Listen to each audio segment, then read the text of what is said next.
That's growing up without means because, the old arcade games, if you lost, you had to put another quarter in. Right. And so You I got didn't one. like feeding the machine. So I figured out and learned the patterns. And one quarter I could play literally for an hour. And the big trick was to try and flip the machine, make it go back to zero by getting a million points. Get to a million points. Yes. Yeah. Did you ever do that? Many times.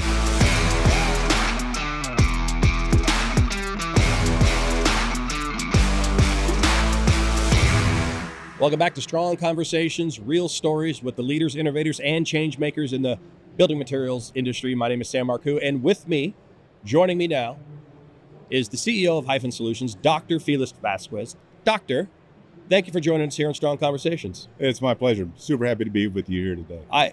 I'm happy that you're here. I think this is the first time that we have had an actual doctor on the show, which is great because I've got a couple things I need you to take a look at. But obviously, you're not that type of doctor. Not yet, but maybe one day I could still go back to school. I probably couldn't get into medical school though. I don't buy that you could be a medical doctor. I mean, your career path, your life journey is so fascinating. We're going to talk about that today. I think if you wanted to be a medical doctor, I would not bet against you. It's the fainting that's an issue. The fainting is an issue. You cut someone open, I'm out like a light. Like blood is the No, I get that. But computer, I can open those all day. You can diagnose a computer. Not a problem. So that's what we're going to talk about. It is really just who you have become so far in life. Were you interested in computers at a young age? When did that come to light for you? First time. So I'm old. That's what my kids tell me that anyway. Atari 2600, the first computer game console with that one joystick and a red button. Right. Fell in love with computers at that point, and I had one of those for 6 months or so, and then I found out they made a different version of that called the Atari 400, which came with the keyboard and a little cassette player, and if you typed in commands, you could save them on your cassette player and actually make computer programs. And so it started because I loved video games. So you are a product of the video game industry. 100%. Wow. I did not know that. Gamer, nerd. You are a gamer, the CEO gamer. Yes. So what was your favorite game? Growing up, Pac-Man. Pac-Man. It was just fell in love with it. Every now and then I'll see an old arcade, and if I see it, I'll play it. It's an amazing game. I love it. I have a 4-year-old son. His favorite game is Pac-Man. That he doesn't play it, though. He makes me play. I'm not good at Pac-Man. I like Pac-Man, but it wasn't like my game. But I now have to get good at it because my son was like a little drill sergeant, and he yells at me. And he's like, he gets real mad when the ghosts get me, So big hint, every maze has a pattern to it. So you just memorize the patterns, and you can keep playing ad infinitum. See, this is why you're a doctor and I am not. Is you understood and have broken down the Pac-Man maze of everything there. That's fantastic. That's growing up without means because, the old arcade games, if you lost, you had to put another quarter in. Right.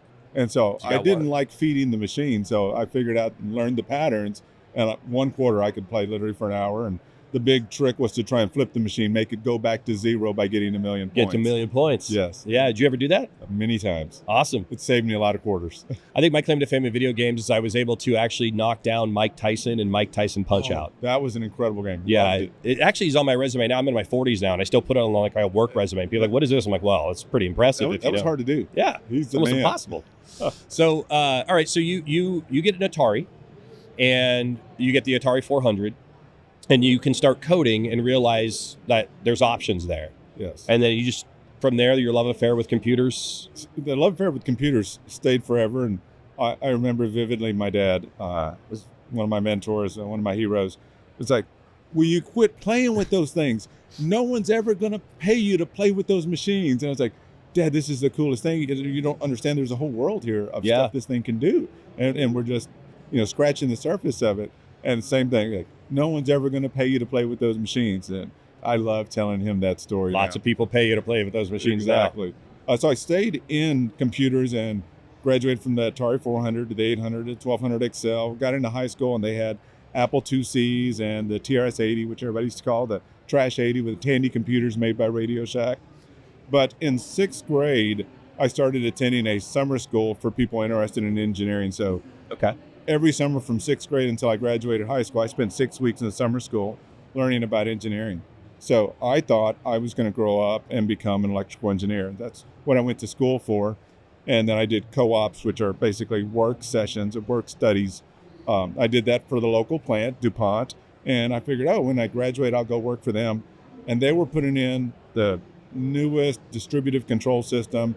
Everything was by touchscreen computers, and it controlled the chemical reactions that made polyethylene. I was like, this is the coolest thing ever. And my last co-op session there, they had me work on like cogeneration of electricity, losses between different types of viscosities of ambient temperature or just humidity, and what happens when the lines sag, and it just like crazy stuff like that in a room all day long, just working with how much electricity should we generate in the plant to offset our costs. Wow. And I was like, oh my gosh, I can't do this for a living. This is so boring. So I went back, talked to my advisor. She's like, well, what did they have you doing before? And she told me, I told her what the stuff was, and she's like, oh, you need computer science. It's like, so good news is a lot of your classes will transfer for that. Bad news is it's going to take you an extra year. And so I added computer science to my major. When I graduated, I got 3 different job offers. One would put me in my hometown doing computers, which was cool. Another one would put me in San Antonio. And the lowest paying job offer was in Dallas, a company called EDS. It became Hewlett-Packard ultimately. But there in Dallas, it was the furthest one from my hometown. It paid me the least, but I thought it offered the best long-term vantage point of being able to grow. It allowed me to touch multiple industries, and they had literally unlimited learning opportunities. They had this library of computer-based training, which today we call online learning or micro-learning or learning over the wire. Right? There's all these names for it now, but back then it was all CBTs. And so I took different languages, different systems theories, database theories, and I was just like, oh my gosh, it's all just free. How can they do this? It's magic. Yeah. And so I just sat there and scooped up all those things. They were also genius, though, and what they did is they made a lifestyle on the campus. So you want to play softball? There's a softball league. You want to play basketball? There's a basketball league. You want to swim? There's a swim league. Like every activity you could want to do was there. And by the way, dinners there were discounted, so you could eat on campus. You could stay there. You go do your thing. But all the games started like at 7 o'clock. Okay. Well, if work is over at 5, you don't go home. You don't go home. You just stay there and work some more, and then you grab a quick bite and you go play something. So it was ingenious in that they got everybody to just work more because you were involved in all the life around the activities. It's kind of like the Google complex before Google. Yes, it really is. Right. Google, I think, has better food and probably better activities. But yes, it was an amazing time for early 90s. Okay. So I'm curious because your father's telling you stop playing these games. No one's going to pay. And obviously, eventually we're going to get there to, yes, people will pay you to play with these computers. What did your father do? What was his line of work? Oh, so my father, his first job ever was sweeping floors at Texas Concrete. He got paid 25 cents an hour. Okay. He ultimately learned a trade, became a welder, and was a success in his own life. But hard work. I mean, you're working in South Texas in the summer heat. Yeah. Near a flame, right? And that's not a lot of fun in the summers. And our hometown is like 98% humidity all the time. So incredibly heat driven, humid, just sweating all the time. It was really hard work, and my dad worked 7 days a week. So he'd work at the plant 5 days a week, and Saturday and Sunday he'd have odd jobs to do, welding, making boats, making fences, making rails, stair rails for homes. So he just worked all the time. And so when I looked at that, I was like, man, originally I wanted to be like my dad. I wanted to be a welder until I started helping him weld. And then I said, man, I want to do anything but welding. It's even hotter now, yeah. It's hotter, and it's really hard work. It is intense, real work. So, like you mentioned, blue collar, right? You're coming from a blue collar background. Dad didn't quite understand maybe the future of computers and where that was going to be and where it's going to go from here. But that blue collar upbringing, that background, how does that translate to your work ethic today? Is there any translation that you pull from that and make it part of your own experience? So 2 things, work ethic for sure. Family centeredness was another thing. But the third thing for them is my dad had a 9th grade education and my mom had a 10th grade education. They both later went back, got their GEDs. My mom ultimately got her bachelor's and her master's and became a teacher, taught kindergarten for 30 years. But they said, like, look, everyone that's successful around us that we see in these houses we're working in, they all have degrees. Yeah. So you guys need to get an education. So we don't know what you're going to do, but you're going to go to school to do it. So they embedded and just ingrained into us this this need for knowledge, this need to learn, to not be ignorant of your surroundings. And you're like, so you're going to school. Don't know what you're going to do, but you're going to school for it. It's interesting you say that, because one of the things in talking to you is that you clearly have a thirst for knowledge. You clearly have, you're talking about online learning, right? In the early 90s, and just devouring everything you possibly could about any subject that was online there. I mean, that doesn't happen because they're asking you to. It happens because you have a thirst for knowledge, and it feels like your mom ingrained that into you. She did. My mom was amazing. And she didn't necessarily have to understand everything in order to know that knowing more is better. You're right. If you had to choose between not knowing and knowing is better. Right. And I've always looked at knowledge like a vault. So you have this vault, and you go learn something, you put that knowledge in a vault. And the more knowledge you put in that vault doesn't fill up. Yeah. There's immense space in there. And when you think you're filling it up, you learn something, lets you know, oh my gosh, I'm this deep into a subject area that's this. And so your vault grows. And so I'm spending my whole life trying to fill that vault. And then I use that vault every day. And ideally, I share the knowledge in that vault with everyone I know, because someone told me a long time ago, like, hey, if you're so important and so good at this one thing, that's all you'll ever do. So if you want to get promoted, you need to teach other people that one thing, and don't keep that knowledge like that's the only reason someone values you. Share that knowledge with everyone. So like for me, that's just a big part of my management style. Like if I know something, I share it with everybody. If I have an experience, I share it.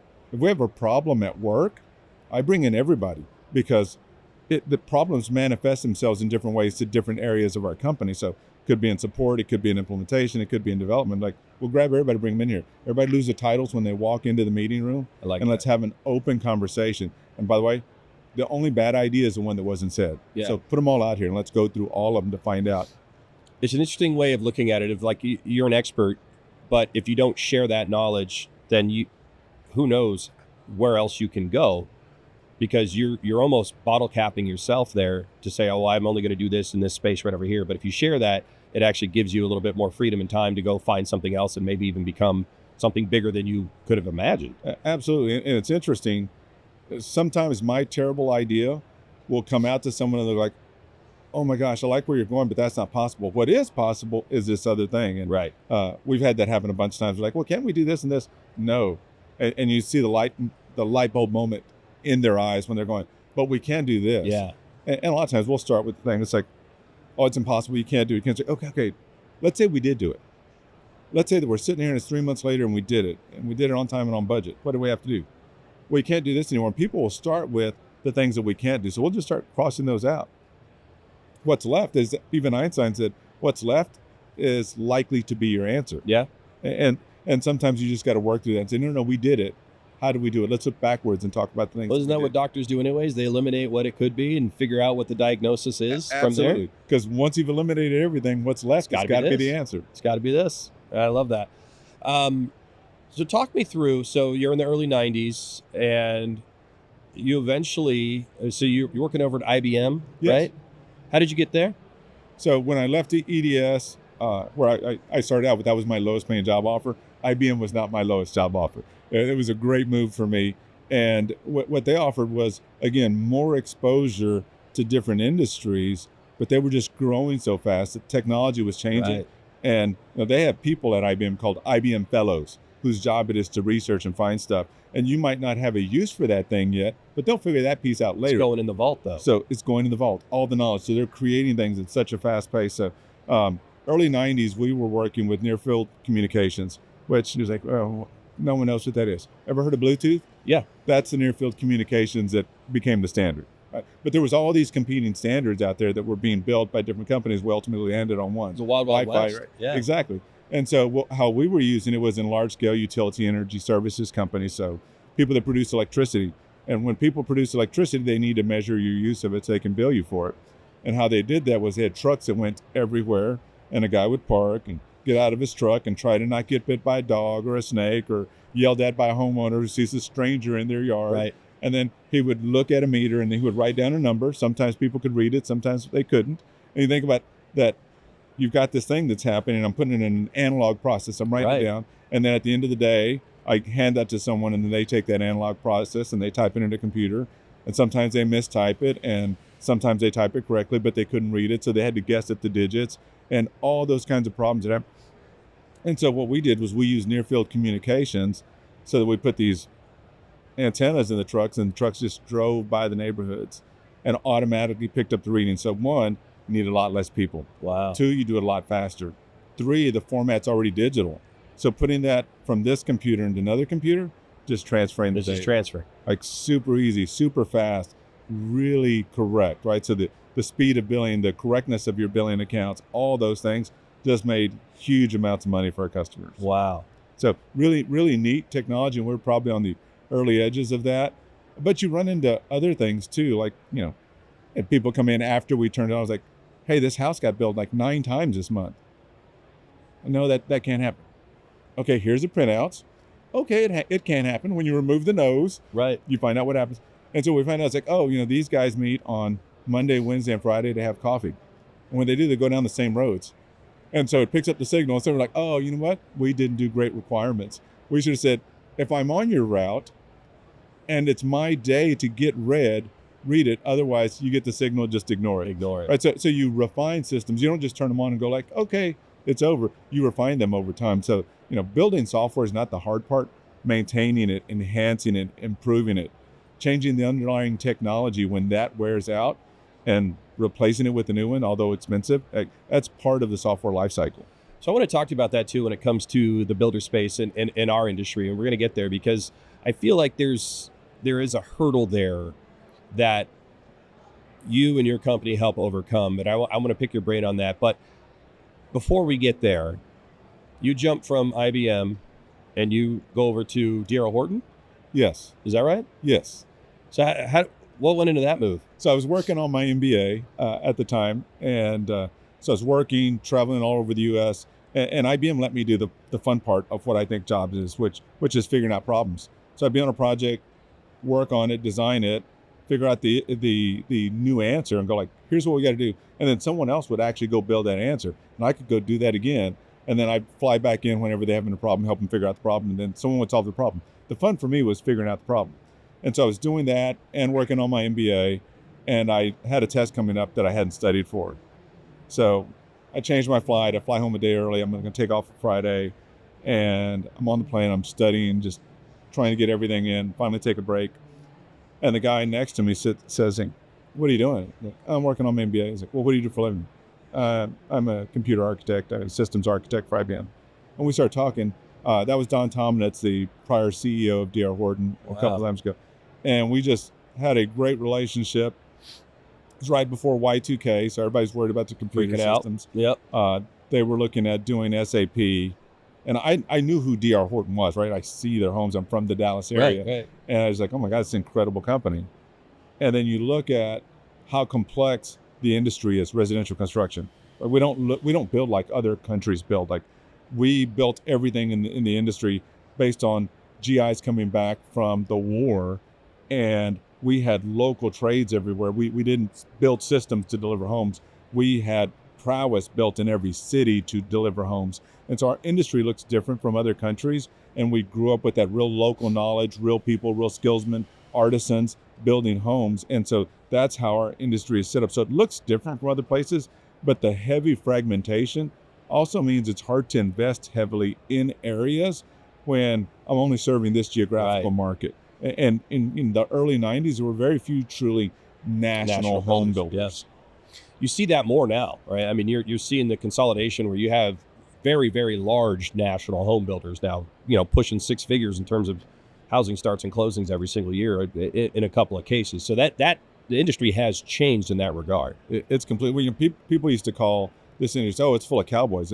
It's full of MBAs now. Yeah. Like, you look at even a home builder doing 100 homes with an average sales price of $450,000. Like, that is a big business. Yeah. Right. Just do the math. It's a really big business. Massive. So sophisticated systems that's really, really evolved. But in 1995, the largest home builder in America built 5,000 homes. To your point, last year, the largest home builder in America did 100,000 homes. That's amazing. Those are different organizations altogether with complex systems set up to drive land, to drive sales, to drive design, to drive the schematics of the things that go into a home and move, to choreograph the chaos that is residential construction. It's a completely different animal. Wow. Well, we're talking to Dr. Felix Vasquez, CEO of Hyphen Solutions, which is actually my next question for you. We're bringing it more up to present day, sort of. Early 2000s, the aughts, as I believe they are referred to. How did you end up at Hyphen? What was the catalyst for that?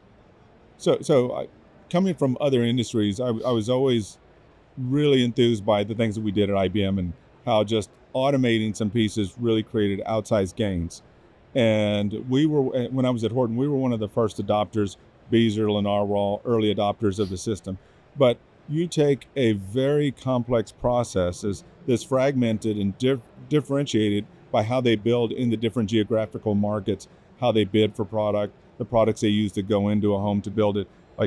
And you think, okay, it's highly labor intensive, it's highly product focused, it's differentiated, and then huge cost to build it. And then the shop floor, if you will, moves, and you build a different product on each shop floor, and it's subject to weather constraints. You got all these moving pieces. And so if you can do something to just move the inventory turn a hair, huge outcomes, huge gains.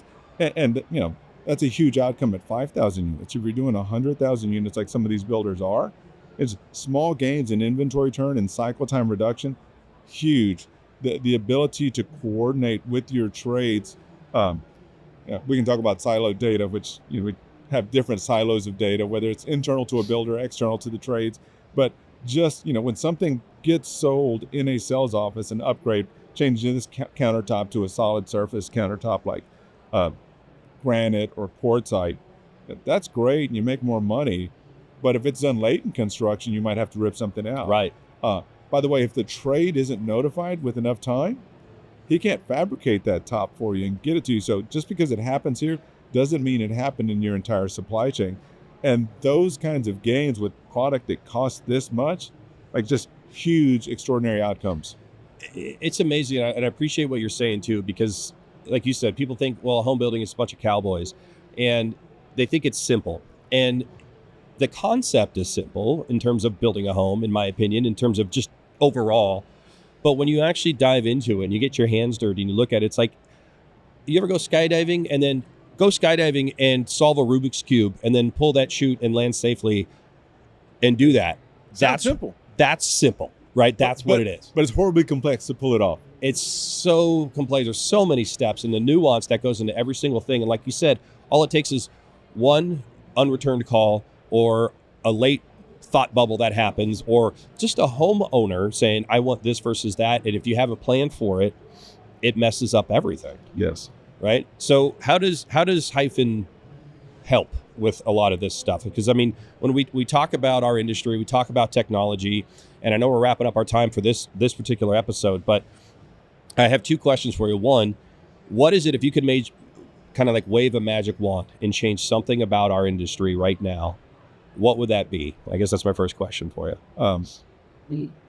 I think I would tell you, don't be afraid of AI. Now, I would also tell you, use the appropriate protocols and security around it. But if you're changing something that's in a digital format and putting it in an analog format and then putting it back into a different system, into a digital format, and the people who eliminate those processes are going to win first.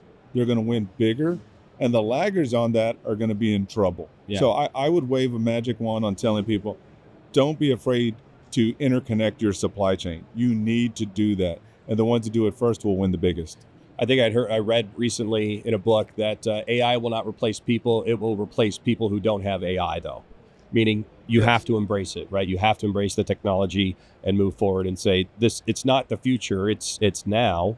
And then the future is what the future will be from there. The number of LLMs being created on a daily basis is astounding, right? And so you look at our phones and we're like, you have the computing power on your phone that would have taken 2 rooms of computers to fill. Yeah. And by the way, it's also a video camera and a regular camera and a voice memo and an assistant. And you've got the knowledge of the world at your fingertips every day of your life. That's what I famously in one of my meetings stood up one day and said, this is my computer. This is what gets me through the day. It's everything. It's your calendar. It's your documentation. It's your notes. It's all of it. And it's amazing. It fits in my pocket, and it's only going to get better and better and better. And if we don't embrace it, the industry will pass you by. Right. And so I think there are going to be winners in this, and first mover is going to win most. There you go. Doctor, I appreciate you being here today. We appreciate all of you guys being here today. Stay tuned. We got more strong conversations coming soon.